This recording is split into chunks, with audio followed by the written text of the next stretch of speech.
খাওয়ার রুচি বাড়ানোর জন্য খোসকার পাতা দিয়ে জিহ্বা ঘষুন। ডাক্তার সাহেব দেখেন তো আমার কি অবস্থা, খালি একটু অসুখ অসুখ মনে হয়। ও ও আসো, এখানে আসো, আমি দেখতেছি। বলেন আপনার কি সমস্যা? আমার খালি একটু খাওয়ার সমস্যা, যেই খাবার দেখি আর খাবার মনে হয় না। আমি এখন কি করবেন না বলেন তো? ও এই ব্যাপার। এখন এনে বইটা পড়লাম, এখনে বলি দিও। ভাই তুমি বাড়িতে যাও, যা খোসকার পাতা দিয়ে জিহ্বা ঘষো, দেখবা তোমার রুচি বেড়ে যাবে। আচ্ছা ভাই, তাহলে এখন আসি।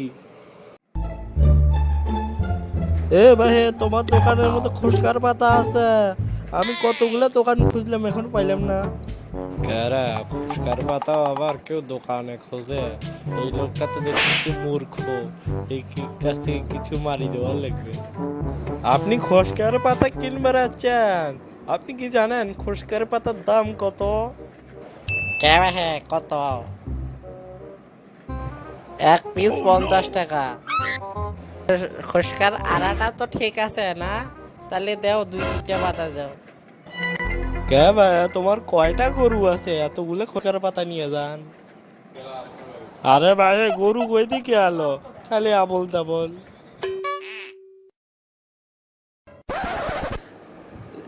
এখন মনে হয় খেতে পারবো, জিহ্বাটা পাতলা হয়ে গেছে। যাই একটু ভাত খায় দেখি। ইয়া কি জাল, আম্মু বাঁচাও! কালকে এই ডাক্তারের সাথে কথা বলতে হবে, কি আমাকে ওষুধ দিছে। এই মিয়া, আপনি এলে কি ওষুধপত্র দিছেন? আগে তো অল্প না খাবার পাচ্ছিলাম, এখন তো তাও পাই না, জিভে যেটাই খাই জ্বলি যায়।